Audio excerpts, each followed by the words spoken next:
This 15th Annual Rice Awards Honoree Tribute is brought to you by Georgia Injury Attorneys, the People's Champs. Ladies, gentlemen, and all the distinguished guests who've joined us here today, thank you. And again, welcome to the 2025 Rice Awards. And again, welcome to what I call the most sacred part of this ceremony, which is recognition of the person, the icon, who receives the Lifetime Achievement Award. This year, our Lifetime Achievement Award recipient is none other than the Honorable Shirley Franklin.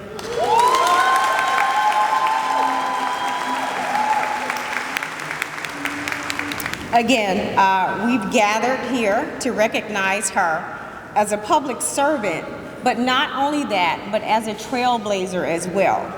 Because, of course, we all know that she's the first female to hold the office of mayor in the city of Atlanta. And she's also the first African-American woman to serve as mayor of any southern city. So again, it's fine. So good evening. I am Jamie Cox. We had to get that out of the way first, but I am Jamie Cox. I am managing partner of Georgia Injury Attorneys. And this is a personal privilege for me, as I told you, Mayor Franklin, earlier today, to stand here and look at your countenance and let you know that you have been an example of great leadership. Not only that, but leadership not rooted in popularity, but principle. Yes. And for demonstrating that leadership is also rooted in integrity and bravery. So she won't toot her own horn. She often will not do that. But I'll let you in on one of the, I guess, the worst kept secrets in Atlanta is that Madam Shirley ran this city under Mayors Jackson and Mayor Andrew Young. She really did run this city. And so when she answered the call and served as mayor herself, she came, she evaluated the issues, discovered the problems, and went about finding solutions to them without blame. And when she accepted this job, she first started by slashing her own salary to show solidarity with the people and let them know that she's serious about getting the job done.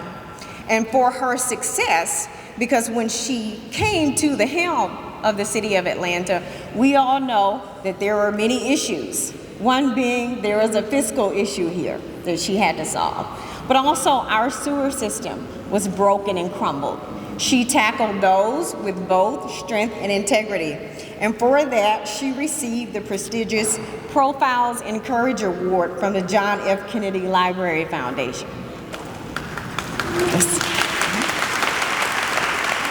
So I want her to come up here in a minute. I'm not going to stand up here much longer. I just want to say that she's been more than a mayor. She's been a steward of justice. She's been an architect of progress and a guardian of Atlanta's soul. She's a daughter of change, a servant of the people, and a voice for equity.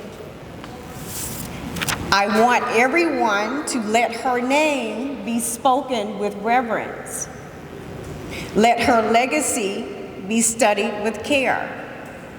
And let her example ignite the fires of conscience in the leaders of tomorrow. So as she comes, we rise in gratitude for the path you set, Mayor Franklin, and the light that you've shone upon us all. So ladies and gentlemen, again, the 2025 Rice Awards Lifetime Achievement recipient, Mayor Shirley Franklin.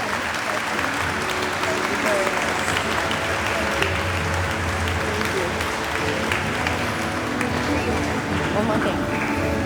I I just want to say that she is the leader of the original Atlanta Chicks in Charge. Thank you. Thank you. Thank you. So I am humbled, Jamie, by your comments. It is wonderful to be here with you at the Rice Awards. It's great to be in City Hall, too. I don't get here too often anymore. When I come in, people are asking, well, what are you doing here, you know? So I had a reason to be here today, a good reason. I moved to Atlanta in 1972, and Andrew Young was running for Congress. And then Maynard Jackson ran in 1973. And as a young person, I became interested in politics at Howard University in the early 60s because I had classmates who were founders of the Student Nonviolent Coordinating Committee. And in those days, they would hold sessions on campus to talk about the movement and their plans. And I was terribly, terribly interested. And Howard had thousands of students, but usually the sessions would have maybe 20 or 30 of us who would come to listen. And I was inspired by their courage, their willingness to put it all on the line to change America, their determination, their creativity, and their intelligence. I didn't have the nerve to join them. I knew that my mother and father expected me to finish college. But as soon as I finished graduate school, I moved to Talladega, Alabama, and taught at Talladega in the late 60s and early 70s. And I was hooked on the South. I was hooked on the South. But being the big city girl that I was, I spent a lot of time in Atlanta. So Dr. Patrick, you are not the only one who had a good time on the streets of Atlanta. But anyway, Atlanta welcomed me as it has welcomed people from all over the world and has done so for 100 years or more. Atlanta is not just a city that influences everything today. Atlanta has experienced and influenced America for a long, long time. It is not new. The innovation, the creativity, the courage, the vision are not new. I go back to 1895 to the Cotton States Exposition, which was held in Piedmont Park. And then 100 years later, the Atlanta Olympics in 1996. Very similar events. They brought people from around the world, and they celebrated the human spirit. They celebrate sports too, but it's really the celebration of human spirit. And that tradition in Atlanta is one that is really important for us to continue. We are not a we-they city. We are all in it together. All of us can make contributions. All of us will fail sometimes, but all of us can dream and succeed. And I am witness to the success of people I never knew. Because when I graduated from high school in 1963, I couldn't be mayor of the city of Atlanta. When I graduated from college, I couldn't be mayor of Atlanta. The Civil Rights Act and the Voting Rights Act had just passed, and it was unheard of. In the first campaign for Maynard Jackson, I worked in the campaign. And in case you think I had an important job, let me tell you what my job was: answering the phones. There were 3 women in the strategy sessions, and I wasn't one of them. But I was proud to be there and proud to contribute what I could. So everything doesn't always go our way. Unless we have our eyes and ears closed, we know that more today than we did a few months ago. But what I do know is that we have the spirit, we have the intelligence, we have the foundation to succeed in spite of the obstacles.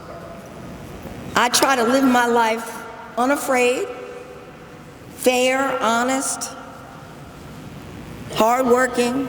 I work really hard because I was never the smartest one. I work really hard. So you have to bring the talents that you have. So I am privileged to be here. I am blessed to be here. I recognize that I stand on the shoulders of people who sacrificed everything that I might be mayor of the city of Atlanta. Thank you very much. Congratulations to this year's Rice Awards Lifetime Achievement Award honoree, the Honorable Shirley Franklin. The 15th Annual Rice Awards was sponsored by the Atlanta Fibroid Center, Kenya Simmons Entrepreneur, and Georgia Injury Attorneys, the People's Champs. And don't forget to save the date for our Sweet 16 celebration of the Rice Awards, Saturday, September 26, 2026, the last Saturday in September.